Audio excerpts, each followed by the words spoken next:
हाँ दोस्तों आपको पता है इंडिया में हर 4 में से एक एडल्ट को हाई ब्लड प्रेशर है। मतलब हाइपरटेंशन है, मतलब कि उच्च रक्तचाप की बीमारी है। और सबसे ज़्यादा ताज्जुब करने की बात यह है कि जितने लोगों को ब्लड प्रेशर है उनमें से सिर्फ 12% लोग ऐसे हैं, सिर्फ 12% ऐसे हैं जिनका ब्लड प्रेशर कंट्रोल में है, बाकी सबका अनकंट्रोल्ड है। ये कितना सीरियस हेल्थ हज़ार्ड है अगर हम देखें तो, क्योंकि ब्लड प्रेशर एक ऐसी बीमारी है जिसमें सिम्टम्स आएँ ऐसा ज़रूरी नहीं है। कई बार कोई लक्षण ही नहीं होते और अंदर अंदर ब्लड प्रेशर बहुत हाई होता है। तो दोस्तों ब्लड प्रेशर के बारे में बहुत सारे गलत फैक्ट सोसाइटी में फेमस हैं। आज हम कोशिश करेंगे कि वो जो भी गलत फैक्ट्स हैं उन्हें डिस्कस करें, ताकि आप सबको ब्लड प्रेशर के बारे में जो रियल नॉलेज है, जो सही जानकारी है, वो आपके पास आए और आप उससे फ़ायदा उठा सकें।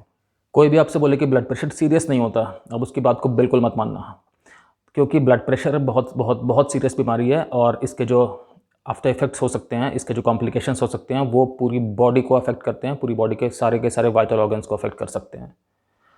दोस्तों मैं हूं doctor Kamal Singh, x armed forces medical college, x Fortis hospital, x a lot of corporate hospitals.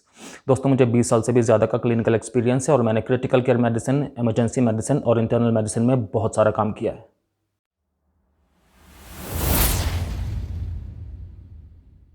दोस्तों ब्लड प्रेशर होता क्या है? हमारे शरीर के अंदर एक बहुत बड़ा नेटवर्क होता है खून की नलियों का। ये खून की नलियाँ मोटी भी होती हैं, उनसे पतली होती हैं और बहुत बहुत बहुत पतली भी होती हैं। और ये इवेंचुअली मतलब हमारी बॉडी के सारे ऑर्गन्स को, सारी सेल्स को ब्लड सप्लाई करती हैं, ब्लड के ज़रिए ऑक्सीजन सप्लाई करती हैं। तो इन खून की नलियों के अंदर ब्लड बह रहा होता है। तो ये ब्लड खून की नली की जो अंदर की दीवार होती है उस पर जितना प्रेशर लगा रहा होता है बहने की प्रोसेस में, उस प्रेशर को ब्लड प्रेशर कहते हैं। अब ब्लड प्रेशर हाई है इसका पता कैसे लगे? ब्लड प्रेशर हाई होने के लिए ब्लड प्रेशर की रीडिंग देखनी होती है। तो ब्लड प्रेशर की जो रीडिंग होती है उसके दो पार्ट होते हैं, सिस्टोलिक और डायस्टोलिक, मतलब ऊपर वाला और नीचे वाला। तो अगर ब्लड प्रेशर 120/80 या इससे कम है तो उसे हम नॉर्मल ब्लड प्रेशर कहते हैं। मतलब अगर सिस्टोलिक 120 है और डायस्टोलिक 80 है या इससे कम है तो उसे हम नॉर्मल ब्लड प्रेशर कहेंगे। अब हम बात करते हैं इसके आगे की स्टेजेस की। तो अगर सिस्टोलिक ब्लड प्रेशर 120 से 129 है लेकिन डायस्टोलिक 80 या उससे कम ही है तो इसे हम एलिवेटेड ब्लड प्रेशर कहेंगे, मतलब बढ़ा हुआ ब्लड प्रेशर। अब हम इसके अगली स्टेज की बात करते हैं जिसे हम स्टेज 1 हाइपरटेंशन कहते हैं। उसमें क्या होता है, अगर सिस्टोलिक ब्लड प्रेशर 130 से 139 है, मतलब 130 से 139, और जो डायस्टोलिक है वो 80 से 89 है, तो उसे हम स्टेज 1 हाइपरटेंशन कहेंगे। अब आती है लास्ट, वो है स्टेज 2 हाइपरटेंशन। उसमें क्या होता है, अगर सिस्टोलिक ब्लड प्रेशर 140 के ऊपर है और जो डायस्टोलिक ब्लड प्रेशर है वो 90 के ऊपर है, तो इस स्टेज को हम बोलेंगे स्टेज 2 हाइपरटेंशन। तो हमने बात करी टोटल 4 स्टेजेस होती हैं। पहली होती है नॉर्मल ब्लड प्रेशर, फिर होती है एलिवेटेड ब्लड प्रेशर, फिर आती है स्टेज 1 हाइपरटेंशन और लास्ट में आती है स्टेज 2 हाइपरटेंशन। दोस्तों सबसे पहली भ्रांति लोगों में होती है, सबसे पहला गलत फैक्ट लोगों को पता होता है कि ब्लड प्रेशर की बीमारी सीरियस नहीं होती।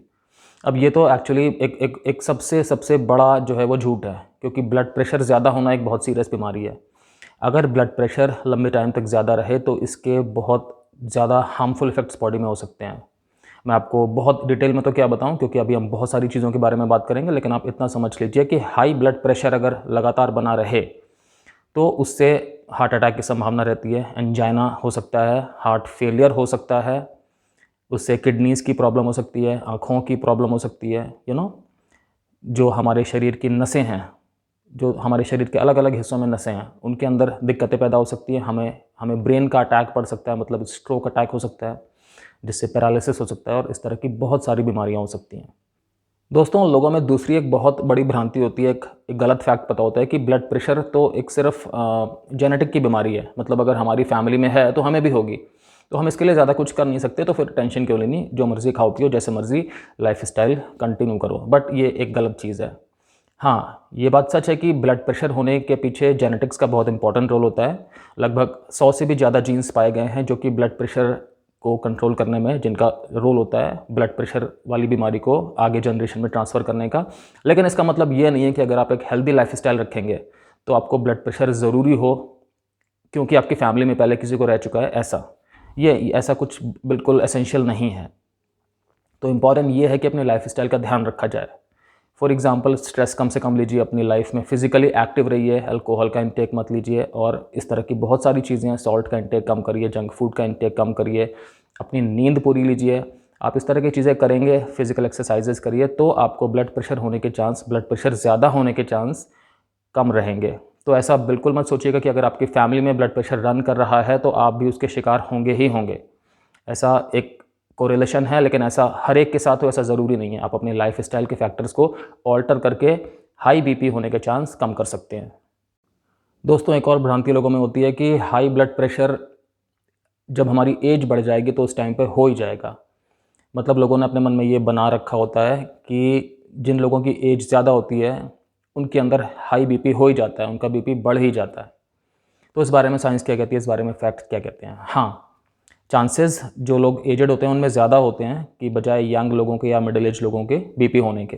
लेकिन हर एक बुज़ुर्ग इंसान में ब्लड प्रेशर ज़्यादा होगा ऐसा भी ज़रूरी नहीं है। जो लोग 18 से 40 साल की एज के होते हैं उनमें लगभग 7.5 से 8% लोगों को बीपी ज़्यादा होने की प्रॉब्लम होती है। फिर जो 40 से 60 साल की उम्र के बीच के लोग हैं उनमें लगभग 30 से 35% लोगों को ये संभावना होती है कि ब्लड प्रेशर ज़्यादा रहेगा। और 60 ईयर्स की एज के बाद लगभग 60 से 65% लोगों को ये संभावना रहती है कि उनको हाई ब्लड प्रेशर होगा। लेकिन मैं फिर ये बात रिपीट करूँगा कि इसका ये मतलब नहीं है कि अगर किसी की एज ज़्यादा है तो उसका बीपी हाई होगा ही होगा, ऐसा बिल्कुल नहीं है। लाइफस्टाइल के जो मेजर्स की हम बात करते हैं, अगर वो आप अपने लाइफ में लेंगे तो आपकी हाई बीपी होने की संभावना कम हो सकती है। दोस्तों, एक बहुत बड़ी भ्रांति होती है, लोगों में एक गलत फैक्ट पता होता है कि अगर हमें ब्लड प्रेशर ज़्यादा होगा तो उसका हमें पता लग जाएगा। लेकिन ऐसा नहीं है। ब्लड प्रेशर में सिम्टम्स हों हमेशा ऐसा नहीं होता। कई बार ब्लड प्रेशर बहुत ज़्यादा होता है और मरीज़ को कोई सिम्टम नहीं होता। मरीज़ को कुछ भी ऐसा नहीं लग रहा होता कि उससे कोई भी दिक्कत हो रही है, कोई भी तकलीफ़ हो रही है। शायद इसीलिए हाइपरटेंशन को साइलेंट किलर भी कहा जाता है। मैंने खुद अपने क्लिनिकल करियर में बहुत देखा है। सपोज़ पेशेंट का ब्लड प्रेशर सिस्टोलिक 200 के ऊपर है, 220 के ऊपर है, इनफैक्ट डायस्टोलिक 140 के ऊपर है, लेकिन पेशेंट आराम से बैठा हुआ है, कोई कंप्लेन नहीं कर रहा। ना हेडेक है, ना स्वेटिंग है, ना नोज़िया है, कुछ भी नहीं है, अनईजीनेस कुछ भी नहीं है। तो ऐसा बिल्कुल मत मानिएगा कि अगर आपको कोई सिम्टम नहीं आ रहा है तो आपका ब्लड प्रेशर बिल्कुल नॉर्मल रेंज में चल रहा है। चेक करते रहिएगा, चेक कराते रहिएगा। दोस्तों, एक और फैक्ट होता है जो लोगों के मन में होता है कि ठीक है, हमें हाई ब्लड प्रेशर की बीमारी है, लेकिन हमने मेडिसिन खाना भी स्टार्ट कर दिया है, जैसे हमारे डॉक्टर ने बताया, तो अब हमारा बीपी जो है वो नॉर्मल की तरफ आ रहा है। तो जब ये नॉर्मल की तरफ आ रहा है तो अब हम बीपी की दवा बंद कर सकते हैं। ये बहुत बहुत हार्मफुल चीज़ है। ऐसा आपको बिल्कुल नहीं सोचना चाहिए, क्योंकि साइंस इस चीज़ को बिल्कुल भी नहीं मानती। ऐसा साइंस में नहीं होता। हाँ, ऐसा हो सकता है कि अगर आपका ब्लड प्रेशर नॉर्मल की तरफ आ रहा है तो आपके डॉक्टर आपकी जो दवा की डोज़ है उसको थोड़ा सा कम करके देख लें और आपकी एक जो बैलेंस्ड डोज़ है वो सेट कर दें। लेकिन दवा की ज़रूरत पूरी तरह से बंद हो जाए, ऐसा ऑलमोस्ट नहीं होता। तो ये भी एक गलत फैक्ट है सोसाइटी में कि अगर बीपी आपका नॉर्मल आ गया है तो आप बीपी की दवा बंद कर सकते हैं। बिल्कुल नहीं कर सकते। आपको ऐसा बिल्कुल खुद से कभी नहीं करना है। दोस्तों, बहुत से लोगों को लगता है कि अगर हम ऊपर से नमक ना खाएं तो हमारा ब्लड प्रेशर कंट्रोल में रहेगा, क्योंकि नमक का डायरेक्ट रिलेशन होता है ब्लड प्रेशर बढ़ाने से, जो कि एक सही बात है। WHO ने गाइडलाइन भी दी हुई है कि हमें डेली अपनी डाइट में 5 ग्राम से ज़्यादा नमक का इस्तेमाल नहीं करना चाहिए, क्योंकि इससे ब्लड प्रेशर बढ़ने के आसार रहते हैं। तो मैं आपको ये बताना चाह रहा हूँ कि सॉल्ट का इंटेक हम बहुत बार इनडायरेक्ट भी कर रहे होते हैं।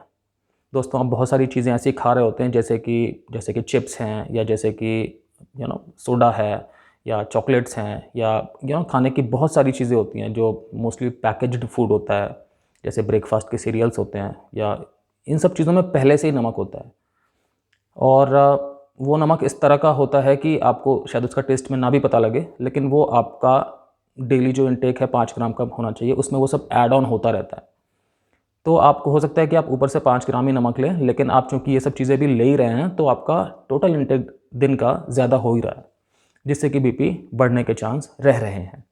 दोस्तों, लोगों में एक और फैक्ट होता है कि हाइपरटेंशन का इलाज हो सकता है, मतलब कि हाई ब्लड प्रेशर जो है वो पूरी तरह क्योर किया जा सकता है।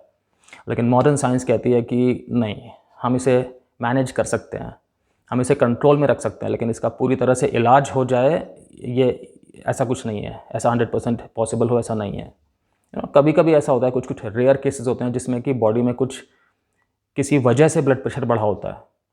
फॉर एग्जांपल, किसी जगह पे कोई ट्यूमर है, उसकी वजह से ब्लड प्रेशर बढ़ गया है, तो वहाँ पर एक संभावना होती है कि हमने जो प्राइमरी कॉज है वो ख़त्म कर दिया, जिससे कि ब्लड प्रेशर कंट्रोल में आ गया। लेकिन इन जनरल जो एसेंशियल हाइपरटेंशन है, जो ज़्यादातर लोगों को होता है, वो क्योरेबल नहीं होता, उसे हम सिर्फ कंट्रोल कर सकते हैं। कंट्रोल कैसे कर सकते हैं? अपनी मेडिकेशंस टाइम पे लेके, एक्सरसाइजेस करके, अपनी डाइट का ध्यान रख के, अपने स्ट्रेस को मिनिमाइज़ करके, अल्कोहल का इंटेक ना करके, टोबैको प्रोडक्ट्स का इंटेक ना करके, और इस तरह की आपको पता है जो भी हेल्दी लाइफस्टाइल की चीज़ें, अपनी डाइट का ध्यान रख के, सॉल्ट का इंटेक ना करके, फ्राइड फूड, जंक फूड वगैरह ना खा करके हम अपना ब्लड प्रेशर कंट्रोल में रख सकते हैं। लेकिन इसको क्योर नहीं कर सकते, क्योंकि ब्लड प्रेशर का नाम ही होता है एसेंशियल हाइपरटेंशन। जो सबसे ज़्यादा प्रेवलेंट होता है सोसाइटी में, उसका नाम है एसेंशियल हाइपरटेंशन। तो अगर ब्लड प्रेशर होने का कोई प्राइमरी कॉज है जिसकी वजह से ब्लड प्रेशर बढ़ रहा है, तो उस केस में होता है कि अगर हम प्राइमरी कॉज को ठीक कर दें तो ब्लड प्रेशर ठीक हो जाता है। लेकिन ज़्यादातर केसेस में ऐसा नहीं होता। दोस्तों, लोगों के अंदर एक भ्रांति होती है, गलत फैक्ट होता है कि सिर्फ पुरुषों को ही हाई ब्लड प्रेशर की बीमारी होती है।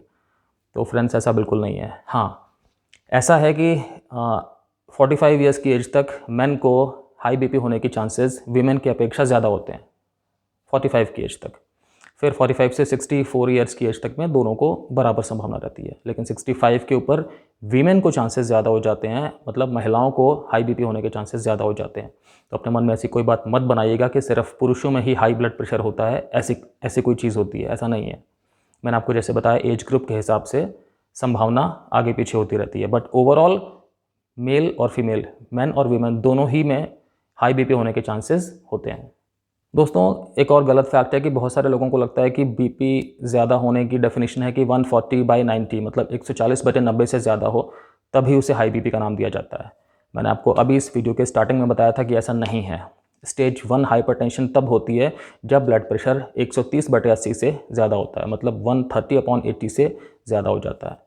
तो इस चीज़ का भी ध्यान रखने की आवश्यकता है कि अगर आपका बीपी 130/80 से ज़्यादा है, चाहे थोड़ा ही ज़्यादा है, तो आपको हाइपरटेंशन हो चुका है। आप ये ना सोचें कि पहले तो 140/90 होता था तो हम उतने का वेट करेंगे, उसके बाद डॉक्टर को दिखाएंगे या उसके बाद मेडिसिन स्टार्ट करेंगे। जितना जल्दी आप स्टार्ट कर पाएंगे उतना जल्दी चीज़ें कंट्रोल में आएंगी, उतना जल्दी आपकी बॉडी में डैमेजेस कम होंगे। बॉडी आपकी अपनी है, आपको डैमेजेस से बचानी है। दोस्तों, लोग एक और फैक्ट में बिलीव करते हैं कि कॉफ़ी पीने से भी ब्लड प्रेशर बढ़ता है। ऐसा मैंने भी बहुत जगहों पे लोगों के मुँह से सुना है, लेकिन इसके पीछे कोई फैक्ट नहीं है। मैं आपको समझाता हूँ एक्चुअली इसके पीछे की साइंस है क्या। कॉफ़ी एक स्टिमुलेंट होती है, मतलब कि कॉफ़ी के अंदर कैफ़ीन नाम का पदार्थ होता है जिससे कि हमारी अलर्टनेस बढ़ती है। शायद इससे लोगों को लगता है, बट होता क्या है कि अगर आप एवरेज समझो आप 2 से 3 कप कॉफ़ी पी रहे हैं तो उससे आपका ब्लड प्रेशर की सिस्टोलिक और डायस्टोलिक रीडिंग लगभग 6 मिलीमीटर मरकरी के आसपास बढ़ती है। लेकिन ये फ़र्क सिर्फ कुछ 2-3 घंटों के लिए होता है, उसके बाद बीपी आपका फिर से नॉर्मल आ जाता है। और अगर आप कॉफ़ी का सेवन डेली करते हैं तो फिर ये वाला इफेक्ट भी नहीं आता, क्योंकि आपके अंदर कैफ़ीन के लिए, उतने अमाउंट के कैफ़ीन के लिए टॉलरेंस हो जाती है। ठीक है, और लंबे टाइम के लिए तो कोई फ़र्क होता नहीं कि कॉफ़ी पीने से आपका ब्लड प्रेशर बढ़े, अगर आपका कॉफ़ी का इंटेक जो है वो बैलेंस्ड है, अगर आप 2 से 3 कप कॉफ़ी ही दिन में पी रहे हैं तो मॉडर्न साइंस की रिसर्च में यही पता लगा है कि कॉफ़ी पीने से, अगर आपका बैलेंस इंटेक ऑफ कॉफ़ी है, 2 से 3 कप कॉफ़ी आप डेली पीते हैं, तो आपका उससे लॉन्ग टर्म में ब्लड प्रेशर बढ़ने की संभावना नहीं होती है। दोस्तों, लोगों में एक और भ्रांति होती है कि अगर मैं यंग हूँ, मतलब मेरी एज अगर 20-21 साल है, 18 साल है, 22-25 साल है, तो मेरा ब्लड प्रेशर ठीक ही होगा, क्योंकि ब्लड प्रेशर ज़्यादा तो इस एज में नहीं होता। लेकिन ऐसा नहीं है अनफॉर्चुनेटली। बहुत बहुत ज़्यादा चांसेस आजकल देखे जाते हैं, बहुत सारे इंस्टेंसेस होते हैं जिसमें कि इस एज ग्रुप में भी ब्लड प्रेशर सीवियरली हाई होता है। इतना हाई होता है कि मैंने हार्ट अटैक होते हुए भी देखे हैं। तो ऐसा बिल्कुल भी ना समझें अगर आपकी ये एज है कि ब्लड प्रेशर तो मुझे हो ही नहीं सकता, ऐसी कोई चीज़ नहीं है। रेगुलर चेकअप कराते रहना इंपॉर्टेंट है। फ्रेंड्स, लोगों में एक और गलत फैक्ट होता है लोगों के अंदर कि भाई मैं तो ब्लड प्रेशर की मेडिसिन खा रहा हूँ, अब कोई फ़र्क नहीं पड़ता, मैं एक्सरसाइजेस जो डॉक्टर्स ने बताई हैं वो करूँ या ना करूँ, या मैं लाइफ स्टाइल की बाकी चीज़ों को फॉलो करूँ कि ना करूँ, मैं डाइट पे कंट्रोल ज़्यादा करूँ कि ना करूँ, क्योंकि मैं सारी मेडिसिन तो खा ही रहा हूँ तो बाकी सब चीज़ों में चलता है। बट ये चीज़ गलत है। मेडिसिन का अपना रोल अलग है और ये सब चीज़ें भी बहुत ज़्यादा इंपॉर्टेंट हैं, क्योंकि ये सारी चीज़ें इकट्ठे ही काम करती हैं। मेडिसिन अपनी जगह काम करेंगी, लेकिन उनका जो मोड ऑफ एक्शन है वो अलग होता है। आप जो डाइट ले रहे हैं, जो आपकी फ़िज़िकल एक्टिविटी है, वो सब चीज़ें कहीं ना कहीं मेडिसिन के रोल को और ज़्यादा इफेक्टिव कर देंगी। तो यदि आप मेडिसिन पे हैं हाई बीपी की, कि आपका बीपी कंट्रोल रहे, आपके लिए बहुत ज़्यादा इंपॉर्टेंट है कि आप डॉक्टर्स की बाकी सारी एडवाइसेस भी मानिए, लाइफस्टाइल की जो भी एडवाइसेस है, क्योंकि इससे आपका ब्लड प्रेशर बहुत इफेक्टिवली कंट्रोल रेंज में आ पाएगा, जिससे कि हो सकता है कि आपकी मेडिसिन की डोज भी थोड़ी बहुत कम करने की संभावना हो। दोस्तों, इसी के साथ एक ये चीज़ भी बहुत ज़्यादा इंपॉर्टेंट है। लोगों को कुछ ऐसा भी लगता है कि ठीक है, डायग्नोज हुआ है कि मुझे हाई ब्लड प्रेशर है तो कोई बात नहीं, मैं थोड़ी सैर कर लूँगा, मैं थोड़ा खाने में नमक कम कर दूँगा, मैं थोड़ी हेल्दी चीज़ें खाऊँगा, मैं थोड़ा नॉनवेज कम कर दूँगा, मैं अल्कोहल बंद कर दूँगा, तो उससे मेरा ब्लड प्रेशर वापस नॉर्मल आ जाएगा, बिल्कुल नॉर्मल आ जाएगा। दोस्तों ये एक गलत फैक्ट है, ये एक भ्रांति है। मतलब ये एक रूल नहीं है कि ऐसा हर एक में हो, और ज़्यादातर लोगों में ऐसा नहीं होता। ज़्यादातर लोगों में अगर ब्लड प्रेशर ज़्यादा होने की प्रॉब्लम डायग्नोज़ होती है तो उन्हें मेडिसिन्स लेनी ही होती हैं। बिना मेडिसिन्स लिए उनका blood pressure effectively normal range में नहीं आता। इस बात को आप समझ लीजिए। तो डॉक्टर के पास जाने में देर मत करिएगा यदि ब्लड प्रेशर ज़्यादा होने की चीज़ आपको डायग्नोज हुई है, तो ये सोच के कि हम बाकी चीज़ों को कंट्रोल करके बीपी अपने आप कम कर लेंगे। No, you have to go and see a doctor. दोस्तों, बहुत सारे लोगों को लगता है कि स्मोकिंग करने से या वेपिंग करने से ब्लड प्रेशर पे कोई फ़र्क नहीं पड़ता, या टोबैको इनटेक करने से, मतलब टोबैको च्यू करने से वगैरह। मैं आपको बताना चाहूँगा कि किसी भी तरह के टोबैको के सेवन से ब्लड प्रेशर बढ़ सकता है, राइट। मैं आपको स्मोकिंग का एग्जांपल देता हूँ। स्मोकिंग करने से क्या होता है कि हमारी बॉडी में निकोटीन जाता है और हमारी बॉडी बहुत अलर्टनेस के स्टेज में जाती है। उससे क्या होता है कि ब्लड का फ्लो बहुत ज़्यादा बढ़ जाता है, जिसकी वजह से जो भी नलियाँ हैं, उनकी जो अंदर की वॉल्स हैं वो डैमेज होती हैं, क्योंकि ब्लड बहुत तेज़ी से आ जा रहा होता है। उस डैमेज होने की वजह से वहाँ पर धीरे धीरे प्लैक्स बनना स्टार्ट होते हैं, जिससे कि उनकी जो नलियाँ हैं वो सिकुड़ जाती हैं, संकरी हो जाती हैं, और इसकी वजह से ब्लड प्रेशर ज़्यादा हो जाता है, क्योंकि अब ब्लड को एक जगह से दूसरी जगह पे जाने के लिए ज़्यादा प्रेशर से बहना पड़ेगा, क्योंकि जो नलियाँ हैं उनकी चौड़ाई कम हो गई है। दोस्तों, बहुत से लोगों को ये भी लगता है कि अल्कोहल इंटेक से कोई फ़र्क नहीं पड़ता ब्लड प्रेशर पे, बल्कि वो ये भी कहते हैं कि हाँ, हमने तो सुना है कि रेड वाइन बहुत अच्छी होती है, हार्ट के लिए बिल्कुल टॉनिक की तरह होती है, जितनी मर्ज़ी ली जा सकती है। तो इसका कोई रीज़न ही नहीं है कि ब्लड प्रेशर बढ़ेगा। तो मैं आपको ये बताना चाहूँगा कि ये फैक्ट भी गलत है। अगर हम साइंस की बात करें, डेटा की बात करें, स्टैटिस्टिक्स की बात करें, तो अल्कोहल इंटेक एक बहुत बड़ा रीज़न है ब्लड प्रेशर के बढ़ने का। इनफैक्ट जो भी रिकमेंडेड गाइडलाइंस हैं, तो उसमें दिन के 2 ड्रिंक्स मेन के लिए, दिन का 1 ड्रिंक वीमेन के लिए, हफ्ते में 4 दिन। तो अगर इससे ज़्यादा इंटेक होता है तो चांसेस बहुत स्ट्रॉन्ग होते हैं, बहुत ब्राइट होते हैं कि ब्लड प्रेशर बढ़ जाएगा। तो आपको ये चीज़ ध्यान रखनी है कि चीज़ों को या तो आप कोशिश करें कि ले ही ना सबसे अच्छा अल्कोहल की वजह से बॉडी में कुछ फ़ायदा होता है, ऐसा तो है नहीं ना। दोस्तों, बहुत सारे लोगों को ऐसा लगता है कि ब्लड प्रेशर अगर ज़्यादा होगा तो कोई बात नहीं, उससे फ़र्क धीरे धीरे आएगा। मतलब अगर मुझे आज हाई बीपी की प्रॉब्लम डायग्नोज हुई है तो मैं सेफ़ हूँ, मुझे 20, 25, 30 साल कुछ सोचने की ज़रूरत नहीं है, क्योंकि ये तो बहुत स्लो डिसीज़ है जिसमें कि धीरे धीरे प्रॉब्लम्स पैदा होती हैं। तो मुझे इमीडिएट फ्यूचर में कोई प्रॉब्लम नहीं हो सकती।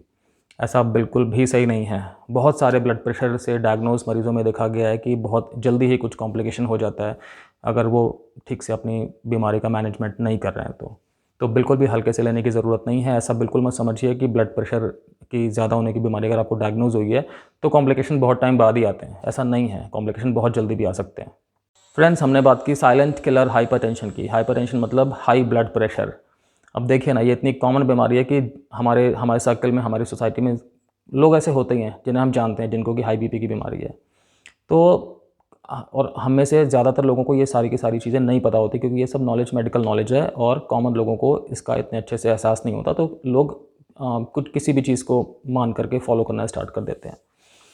तो ये बहुत इंपॉर्टेंट है कि आप इस नॉलेज को समझिए, इसको शेयर करिए, ताकि ये जिन लोगों को इसकी ज़रूरत है वहाँ तक पहुँचे और लोग हाई ब्लड प्रेशर की प्रॉब्लम को बिल्कुल भी हल्के से ना लें, अपने स्वास्थ्य के साथ बिल्कुल भी खिलवाड़ ना करें। तो फ्रेंड्स, अगर आपको ये वीडियो अच्छा लग रहा हो तो इसे लाइक करिएगा, चैनल को सब्सक्राइब करिएगा और बेल नोटिफिकेशन आइकन पे ज़रूर प्रेस करिएगा।